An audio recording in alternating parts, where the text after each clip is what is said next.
qu'est-ce qui va se passer désormais? On parle d'ultimatum. Est-ce que des nouveaux dossiers vont être présentés? Est-ce qu'il y a une réunion avec la préfecture pour voir l'endossement des dossiers? C'est quoi l'avenir aujourd'hui? Il y a jusque ce soir minuit. Vendredi, 3 jours avant la fin de l'ultimatum du gouvernement, 40 dossiers sont déposés en préfecture.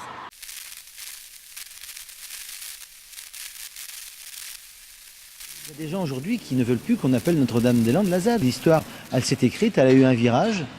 Il y a un point zéro qui met maintenant la reconquête du foncier. Et il y a des gens qui seront dans une philosophie de vivre avec peu de moyens, parce qu'ils ont envie de vivre comme ça, mais moi je ne les juge pas. Mais est-ce qu'ils vivront que de l'agriculture? Ça, j'en sais rien. On ne veut pas inventer un nouveau modèle là, dans cette zone. Parce que déjà, en Loire-Atlantique, pour bien clarifier les choses, nous sommes dans les 3 départements de France. D'abord, le premier département en surface bio. Nous avons sans doute le département qui a le plus de labels de qualité. Nous sommes dans les circuits courts engagés avec le département et avec l'association des maires pour le manger local, avec les collectivités, etc. Nous sommes dans les circuits longs parce que nous avons des grosses entreprises agroalimentaires. Donc la palette de diversité économique agricole, on a tout ce qu'il faut en Loire-Atlantique. Parce que le projet ne se fait plus, il est abandonné. Ok, donc acte maintenant. Moi, en tant que syndicat agricole, au vu de mes adhérents, je ne veux pas d'agriculteurs de vitesse sur mon département. Des terres étaient prévues pour faire un projet aéroportuaire, il n'existe plus, on remet le potentiel dans le potentiel économique départemental, point. Vous pensez qu'on vit d'amour et d'eau fraîche? À un moment de temps, si je veux vivre de mon métier, vous voyez, moi je suis spécialisé, j'ai des vaches allaitantes, mais il y a 2 options. Soit je vis avec 2 vaches, ou j'ai 2 vaches, mais je ne vivrai pas. Ou alors il me faut 40 ou 50 vaches, avec tout ce qu'il y a derrière, pour vivre de mon métier. On n'est plus dans les philosophies, on est dans l'acte économique, l'acte de production pour vivre de notre métier. C'est en voiture que nous pénétrons dans la ZAD de Notre-Dame-des-Landes. En 2 mois, c'est comme si rien n'avait changé. Sur des kilomètres, les mêmes campements précaires. Les zadistes n'ont pas quitté la zone. Ces terres appartiennent à l'État et pourtant ils se sentent ici comme chez eux. Il serait encore 300 occupants. Armand est l'un d'eux, un maraîcher bien conscient qu'il squatte cette terre.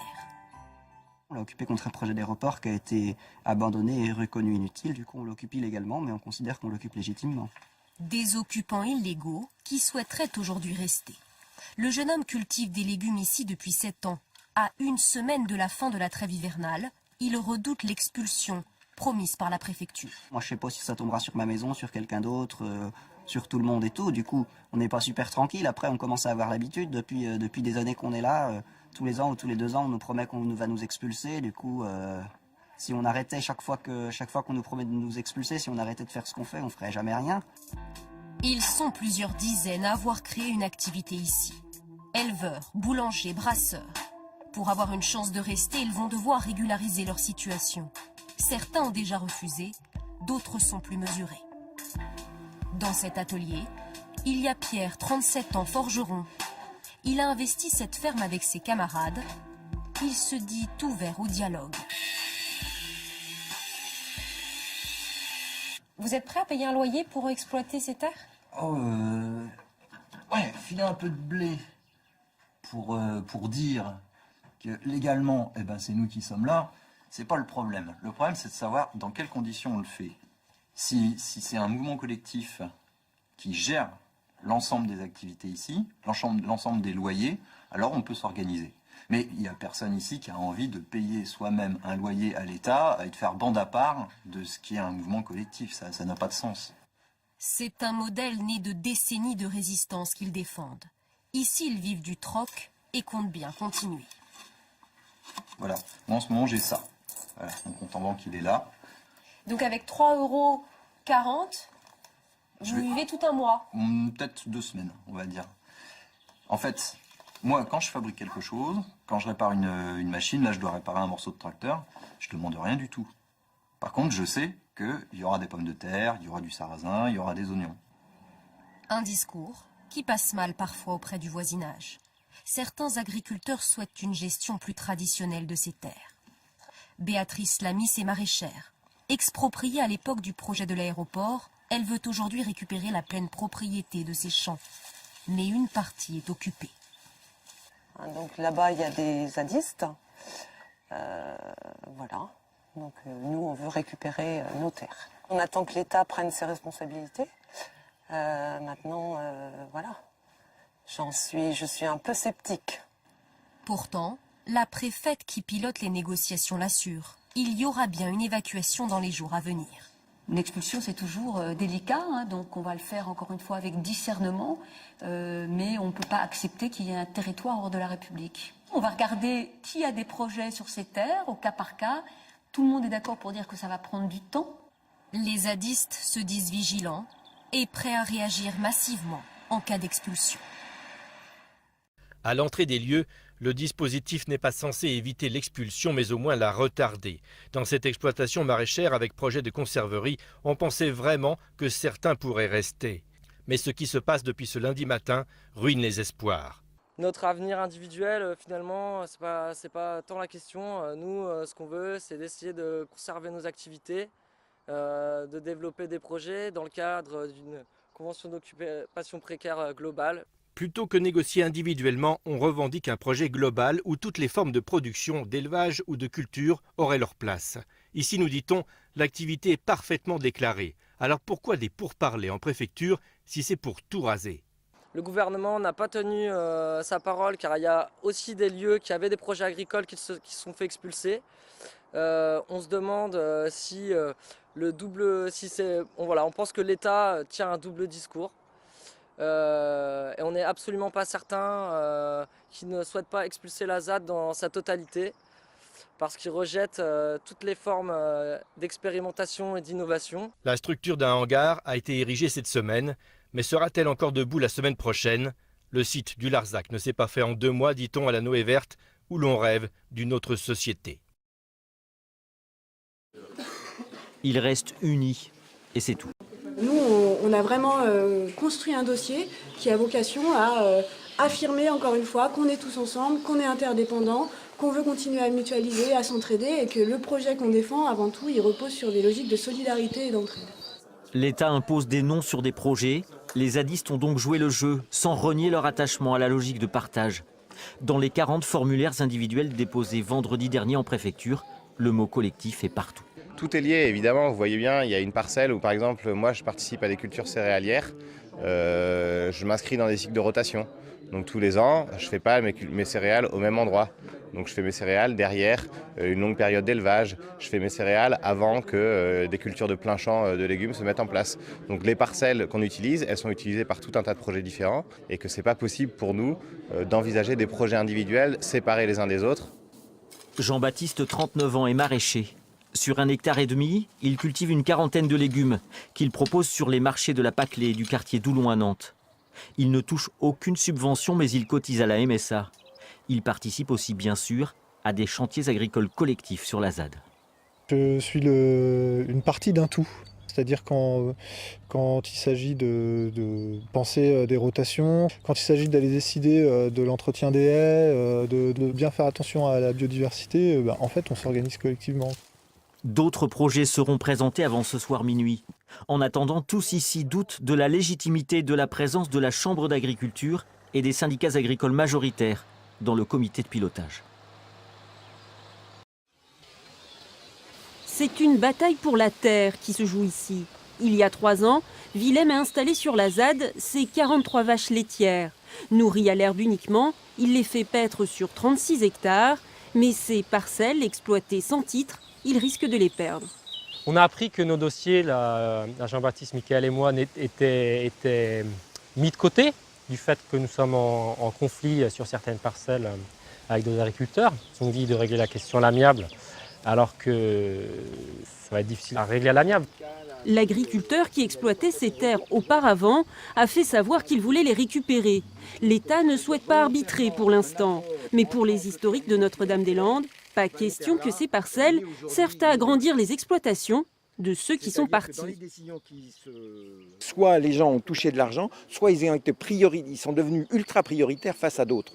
Donc la surface que Willem occupe aujourd'hui, elle a déjà été compensée aux portes du siège en fait, de l'exploitant, quoi. Le projet, ici, est d'associer Willem, l'éleveur laitier, à un autre agriculteur, Michael, qui lui est céréalier, meunier, boulanger. Pour lui, rien de plus logique que de partager la terre entre pâturage des vaches, production de fumier et culture de blé. Les questions du foncier sont essentielles pour l'instant avant de parler un peu d'avenir. Donc on va essayer de solutionner ces questions-là. Et après, je pense qu'on parlera des structures juridiques entre nous. Mais pour l'instant, on est deux fermes côte à côte. Et puis à terme, on va en faire qu'une. Une salle de traite et une étable ont été aménagées. Des investissements qui, pour fonctionner, ont besoin des terres alentours. L'État, propriétaire des parcelles, devra trancher au final. Pique-nique improvisé devant la direction des territoires de Nantes où pendant une journée, les zadistes passent leur grand oral. T-shirt multicolores à l'appui, ils plaident toujours pour une gestion collective de la zone. Sur 28 projets agricoles interconnectés présentés, 15 seraient en voie d'être acceptés par l'administration. Oui, la crainte c'est qu'il y ait du tri, mais à partir du moment qu'on est capable de démontrer la viabilité économique de nos projets, il n'y a aucune inquiétude sur le fait qu'on ait des projets qui soient défendables, même dans les cadres classiques, quoi. Les zadistes estiment faire preuve de bonne volonté par rapport aux demandes de l'État qui souhaite les faire rentrer dans le rang. Reste que la menace de reprise des expulsions à partir du 15 mai prochain pèse sur le climat actuel. Ce que l'on trouverait absolument scandaleux et choquant, c'est qu'une nouvelle phase d'expulsion démarre, alors même qu'on est en plein travail de dialogue. Donc c'est très clair pour nous, ça devrait mettre fin à toute volonté de la part des institutions d'expulser une quelconque habitation sur la ZAD, puisqu'on est enclenché une autre phase. Lors de la première opération d'expulsion débutée le 9 avril dernier, 29 squats ont été détruits sur 97 recensés sur la ZAD par la préfecture.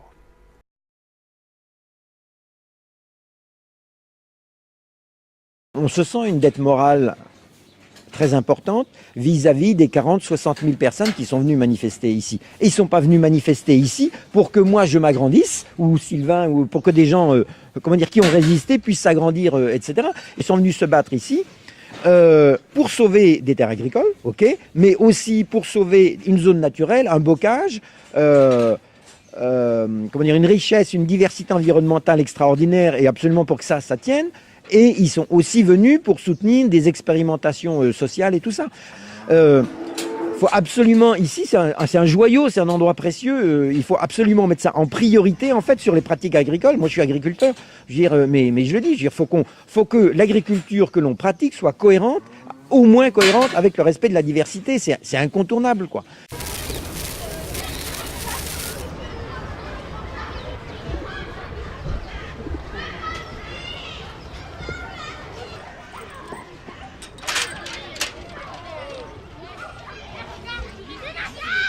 En France, depuis une trentaine d'années, on a perdu un tiers des oiseaux, des champs, de nos campagnes. On retrouve ce phénomène aussi dans les milieux forestiers, dans les milieux bâtis, mais il est beaucoup plus marqué en milieu agricole.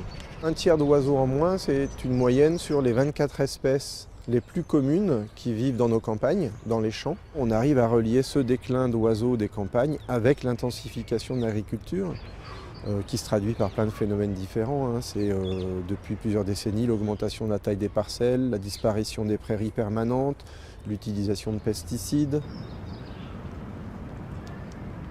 Plus récemment, un changement dans la politique agricole qui a voulu préserver les sols en imposant un couvert végétal en hiver, donc plus de labour, plus de chaume. Et ça a eu un effet direct en fait sur les oiseaux granivores qui arrivaient à trouver en hiver des petites graines dans ces champs, dans ces chaumes, et qui aujourd'hui ne les trouvent plus.